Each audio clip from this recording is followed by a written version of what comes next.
সুপ্রিয় দর্শক, আমার সালাম এবং শুভেচ্ছা গ্রহণ করবেন। আজকে একাদশ জাতীয় সংসদ নির্বাচনের বেশ কিছু অবাক করা তথ্য সম্পর্কে জানব।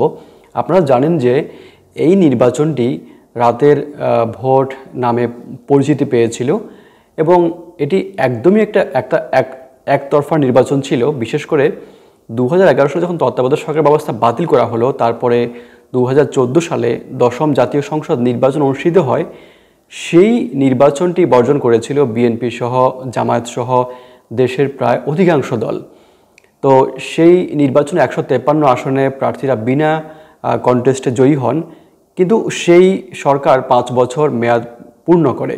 তো অনেকে আশা ছিল যে 2018 সালে একাদশ জাতীয় সংসদ নির্বাচন নিশ্চয়ই সবার অংশগ্রহণী এবং সুষ্ঠু পরিবেশ অনুষ্ঠিত হবে। কিন্তু দলীয় সরকারের অধীনে অনুষ্ঠিত সেই নির্বাচনে বিএনপি সহ সবগুলো দল সেই নির্বাচনে গেল, কিন্তু আমরা দেখলাম নির্বাচনটি ছিল একদমই একতরফা এবং সেখানে কোনো লেভেল প্লেয়িং অর্থাৎ সুযোগের সমতা একদমই ছিল না, এবং যে কারণে ফলাফলও ছিল একতরফা।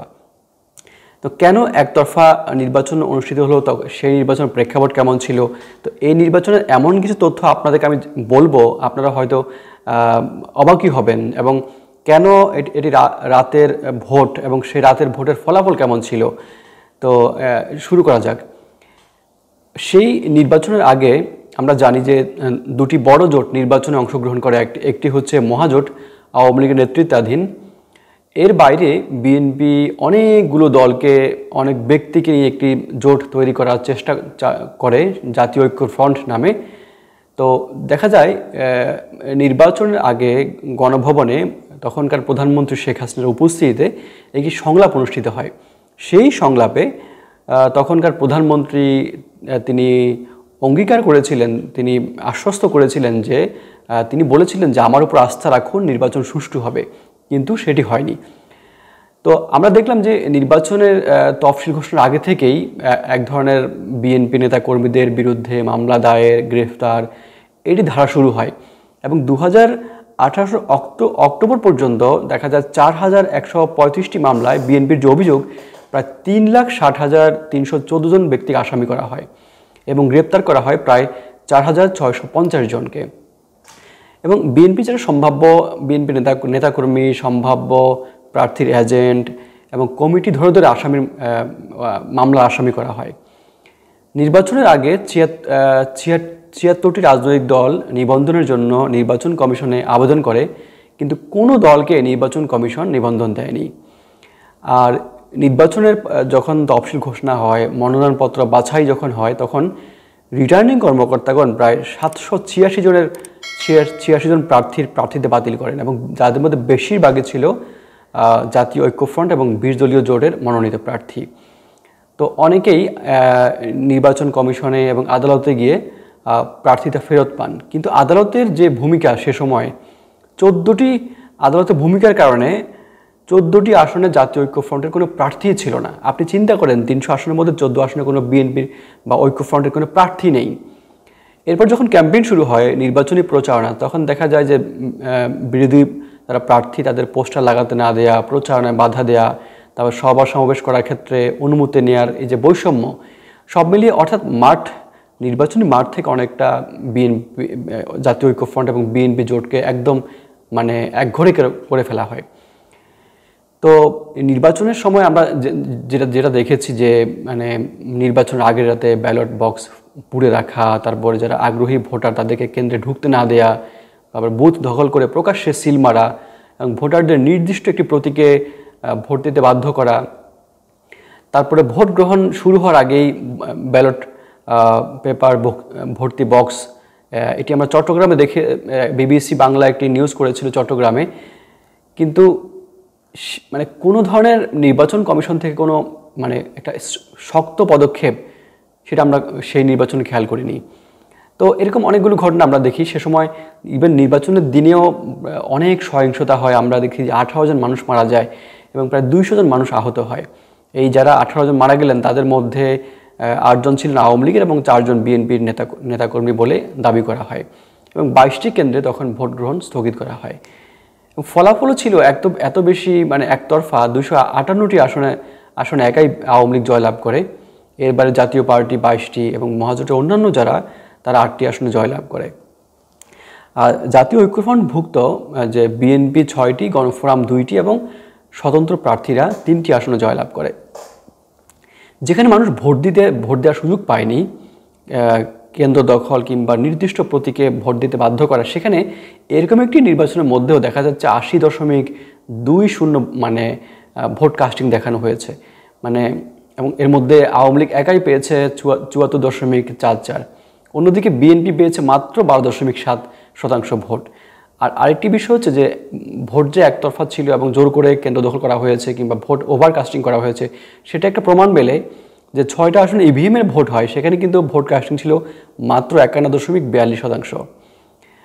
আর এই নির্বাচনের ফলাফল আমরা যখন সুজন থেকে কেন্দ্রভিত্তিক ফলাফল নিয়ে আমরা যখন একটা অ্যানালাইসিস দাঁড় করিয়েছি, আমরা এত অসামঞ্জস্য তথ্য পেয়েছি, আপনারা যে শুনেন অবাক হবেন যে 300 আসনের মধ্যে 300 আসনের জন্য নির্ধারিত যে ভোট কেন্দ্র 40,155 কেন্দ্র, তার মধ্যে 103টি আসনের 213টি কেন্দ্রে 100% ভোট কাস্টিং হয়েছে এবং 99% ভোট পড়েছে 127 কেন্দ্রে, 98% ভোট পড়েছে 204 কেন্দ্রে, 97% ভোট পড়েছে 358 কেন্দ্রে, তারপর 96% ভোট পড়েছে 516 কেন্দ্রে এবং 1185টি কেন্দ্রে বিএনপি 0 ভোট পেয়েছে, যেটা অবিশ্বাস্য। এমন কোনো ঘটনা ঘটেনি যে বিএনপির ভোট এত বেশি কমে যেতে পারে। এবং অবশ্য আওয়ামী লীগও 2টি কেন্দ্রে 0 ভোট পেয়েছিল। আর 75টি আসনের মধ্যে 587 কেন্দ্রে মানে 100% ভোট পাইছে একজন প্রার্থী। চিন্তা করা যায়, 587টি কেন্দ্রে শুধু একজন প্রার্থী 100% ভোট পাইছে, অন্য কোনো প্রার্থী কোনো ভোট পায়নি। আর 587 কেন্দ্রের মধ্যে 586তে 99.83 সকল ভোট পেয়েছে নৌকা প্রতীকের প্রার্থী।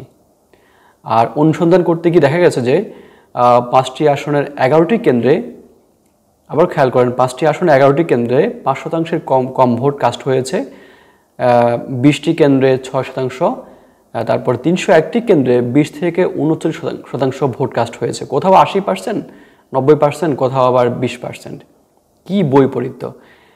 এবং প্রথম যে কেন্দ্রভিত্তিক ফলাফল প্রকাশ হয়, অর্থাৎ প্রথম যে রিটার্নিং কর্মকর্তা যে ফলাফল ঘোষণা করেন, সেখানে আমরা দেখছি যে চট্টগ্রাম 10 আসনের একজন প্রার্থী হাসান মামুন রুমি, তিনি দেখা যাচ্ছে যে ফলাফলে 0 ভোট পেয়েছেন, কিন্তু যখন কেন্দ্রভিত্তিক ফলাফল প্রকাশ করা হলো সেখানে দেখা যাচ্ছে তিনি 243 ভোট পেয়েছেন।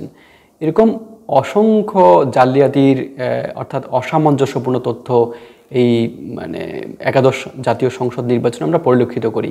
আপনাকে জাস্ট কিছু আসনের মানে তথ্য দেখাই যে বিএনপির অবস্থা কেমন ছিল সেই নির্বাচনে। 18 সালে জয়পুরের 2-এ বিএনপির প্রার্থী 1-এ 57%, 8-এ 50%, কিন্তু 18-তে তিনি মাত্র 10% ভোট পেয়েছেন। বগুড়া 3-এ বিএনপির প্রার্থী 2001-এ 52%, 2008-এ 8%, কিন্তু 2018-তে তিনি মাত্র 26% ভোট পেয়েছেন। কুমিল্লা 2-এ বিএনপির প্রার্থী 2001 সালে 60% ভোট পেয়েছেন এবং 2008 সালে পেয়েছেন 53.6%। সেই একই প্রার্থী বিএনপির প্রার্থী তিনি ভোট পেয়েছেন 8.98। তো এরকম একটি নির্বাচনের এই যে মানে এইসব তথ্যগুলো বলে দেয় যে নির্বাচনটি সুষ্ঠু ছিল না। তো নির্বাচনের সেই সময় টিআইবি একটি গবেষণা করেছিল 50টি আসনে এবং তারা বলেছে 47টি আসনে তারা কোনো না কোনো অনিয়ম হয়েছে এবং 33টি আসনে এক বা একাধিক কেন্দ্রে আগের রাতেই ব্যালটে সিল মেরে বক্স ভর্তি করা হয়েছে।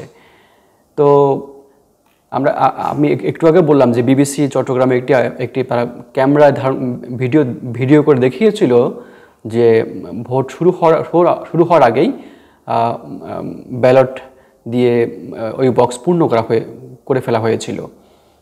তো এই নির্বাচন যে এই সুষ্ঠু নির্বাচন ছিল না, ইভেন নির্বাচন কমিশনার তখনকার মাহবুব তালুকদার তিনি তার বইয়ে নির্বাচন নামা বইতে তিনি এই নির্বাচন নিয়ে বিস্তারিত উল্লেখ করেছেন এবং তার মতে জনগণের কাছে এই নির্বাচন রাতের নির্বাচন হিসেবে পরিচিতি পেয়েছে। একজন নির্বাচন কমিশনার তিনি নিজেই বলছেন। এবং আপনারা জানেন যে দশম, একাদশ এবং দ্বাদশ সংসদ নির্বাচনের যে অনিয়ম সেগুলো তদন্তে একটি কমিটি হয়েছে।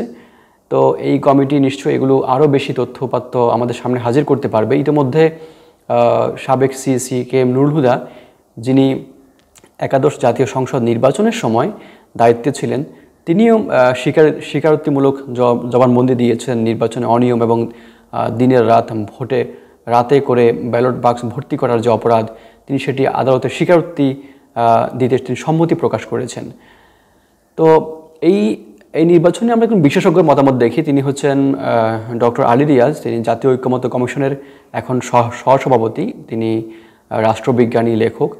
তার একটা বই আছে এই নির্বাচন নিয়ে, আপনারা যারা পড়তে চান, সেটা হচ্ছে voting in a hybrid regime, explaining the 2018 Bangladeshi election. তো এই গ্রন্থে আলী রিয়াজ স্যার বলেছেন যে, আমি একটু কোট করি, নির্বাচন কমিশন, আইনশৃঙ্খলা রক্ষাকারী বাহিনী, বেসামরিক প্রশাসন এবং ক্ষমতাসীন দল এই নির্বাচনে কেন্দ্রীয় ভূমিকা পালন করেছে এবং তারা একে অপরের সহযোগী ছিল। বিরোধী দলের কর্মী এবং প্রার্থীদের গ্রেপ্তার, পুলিশের উপস্থিতিতে বিরোধীদের উপর সরকারি দলের কর্মীদের হামলা এবং প্রার্থিতা বাতিলের ক্ষেত্রে দ্বৈত নীতি, এরকম কৌশলগুলো ব্যবহৃত হয়েছে। তো আমরা আশা করব যে বাংলাদেশে যাতে এই ধরনের ইলেকশন কখনো না হয়, সেজন্য যাতে নির্বাচনী ব্যবস্থায় ব্যাপক সংস্কার আনা হয় এবং মেরুদণ্ড সম্পন্ন, সুনাম সম্পন্ন ব্যক্তিদের যাতে নির্বাচন কমিশনে নিয়োগ দেওয়া হয় এবং আদালত তার নিরপেক্ষ ভূমিকা পালন করবে, সেই প্রত্যাশা আমরা করি। তো 2018 সালে অনুষ্ঠিত একাদশ জাতীয় সংসদ নির্বাচন অবাক করা বেশ কিছু তথ্য নিয়ে সাজানো আজকের এই যে আমার ব্যাখ্যা বিশ্লেষণ এখানেই শেষ করছি। এবং এ ধরনের ভিডিও আরও দেখার জন্য আমার এই ইউটিউব চ্যানেল এবং আমার ফেসবুক প্রোফাইলে যুক্ত থাকার জন্য আপনাদের প্রতি বিশেষভাবে অনুরোধ করছি। আপনারা যেখানেই থাকবেন অনেক ভালো থাকবেন। ভিডিওটি দেখার জন্য ধন্যবাদ।